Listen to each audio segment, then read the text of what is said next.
In a world where appearances deceive and assumptions can end careers, Special Agent Nova Sinclair never expected that her routine flight from Washington, D.C.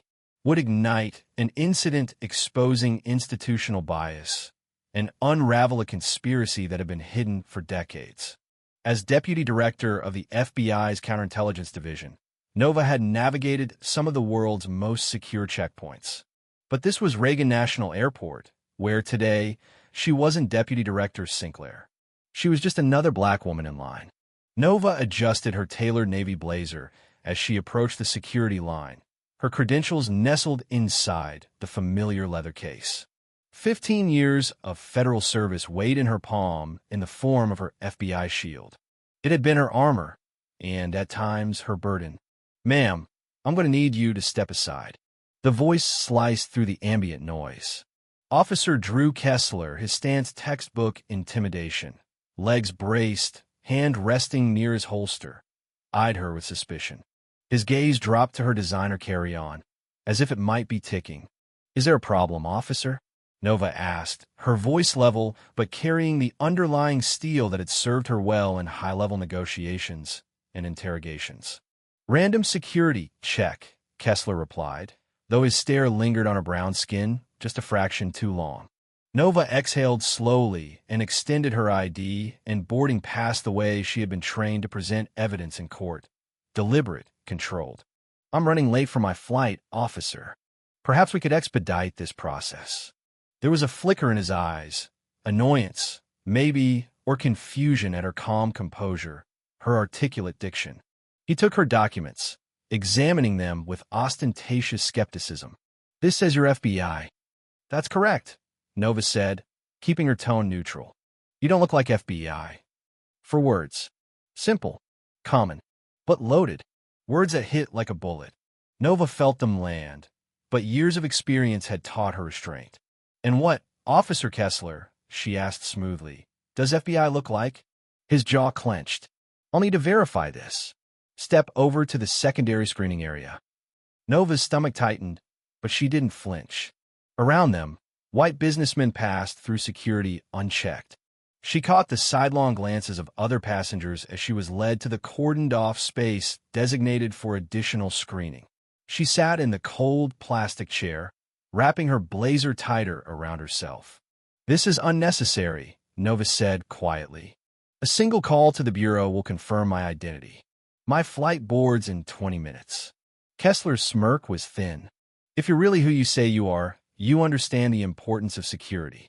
As he walked away with her ID and phone, Nova resisted the urge to remind him that she had written parts of the security protocols he was now weaponizing against her. Chapter 2. Unseen Threats. Nova watched Kessler confer with a younger officer, Michael Reyes, whose earnest expression suggested either disagreement or disbelief. Time stretched. 20 minutes. 30. Her 6:15 p.m. flight to New York was now boarding at gate C-23. She was about to stand when Reyes approached, her credentials in hand. "Special Agent Sinclair," he said, tone respectful. "You're cleared to proceed. The airline's been informed to hold your flight." Nova accepted her items with a nod. "And Officer Kessler?" Reyes' expression was tight. "Speaking with our supervisor." Nova tucked a business card Reyes handed her into her pocket. "This isn't about you, Officer Reyes. It's about something bigger that someone needs to fix."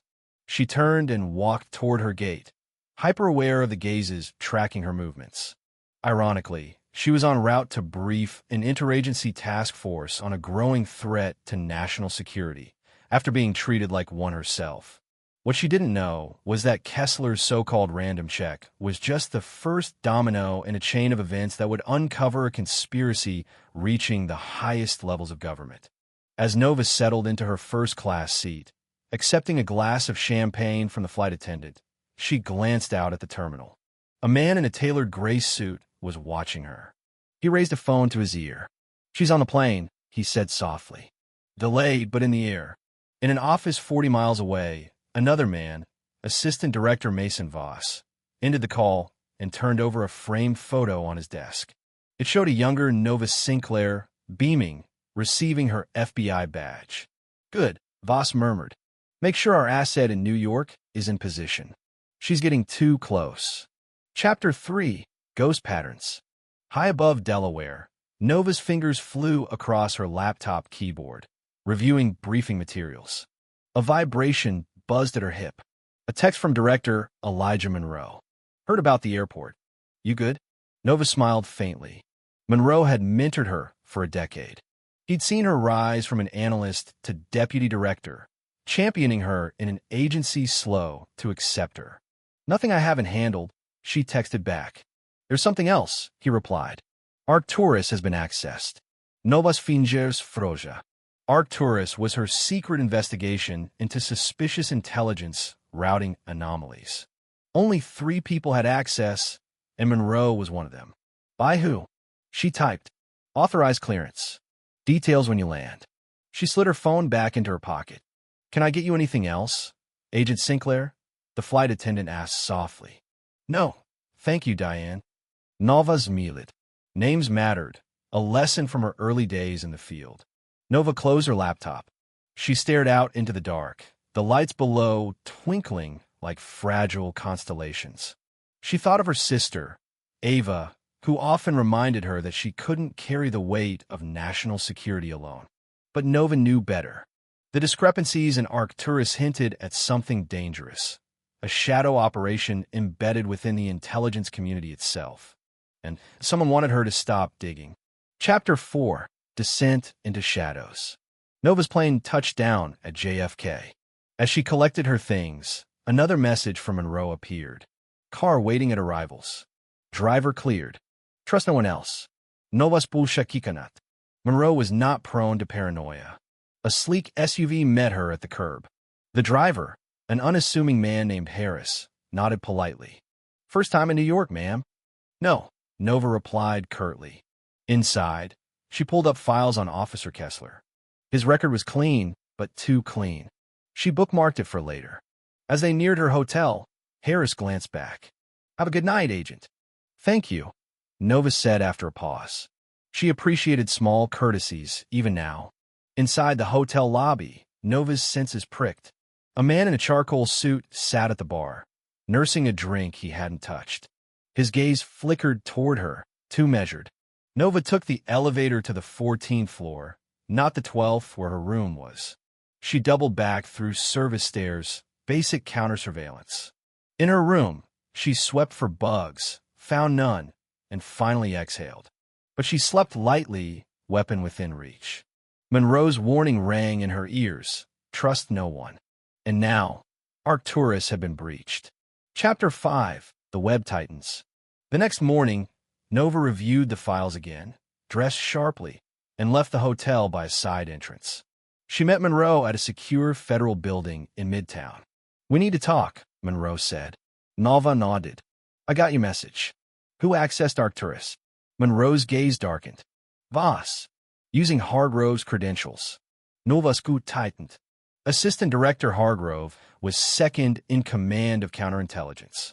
And if he was compromised, they were in deep. I'll handle the briefing, Nova said. But we need more proof before we move.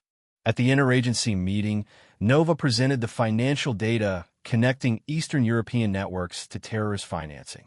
She avoided mentioning the internal leaks, yet. But CIA Officer Lucas Grant, one of the attendees, was too interested. Afterward, he approached her. Impressive work, he said, handing her a business card. A handwritten note was scrawled across it. Hotel bar. 7 p.m. Come alone. The handwriting matched the note left on her breakfast tray. Chapter 6. Into the Gray. That night, Nova met Grant. He was careful, cagey. You're asking the right questions about the wrong people, he said. Explain. We can't talk here, he said. Walk with me. Against her better judgment, Nova agreed. In an alley behind the hotel, Grant revealed files implicating Voss, Hargrove, and others in filtering intelligence to protect shadow networks. And Monroe? Complicated, Grant said. I don't know whose side he's on. Nova took the encrypted data Grant offered. I'll need time to verify this, she said. You don't have much, Grant warned. They're already moving against you. Chapter 7. Burn Notice. The next morning, Monroe summoned Nova to the field office. She played it cool, but was ready for anything. In a secure room, Hargrove, Monroe, and Justice Department officials waited. Surveillance photos of her meeting with Grant were on display.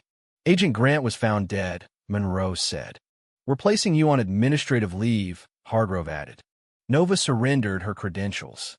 But as Agent Donovan moved to escort her, his route toward the basement sent alarms ringing in her mind. She refused to comply and escaped. Chapter 8. Hunted. Nova moved like a shadow through Manhattan, deploying every trick she'd learned. She found refuge with an old ally, Marina Petrova, a former asset she'd saved years ago. Marina welcomed her in. "What do you need?" Tom Nova said, in a way to fight back. Together, they dug into Grant's files. The corruption ran deep. Financial trails, offshore accounts, shell companies, all linked to high-ranking officials. "They'll hunt you," Marina warned. "They already are," Nova replied. But Nova wasn't running. She was preparing to strike back.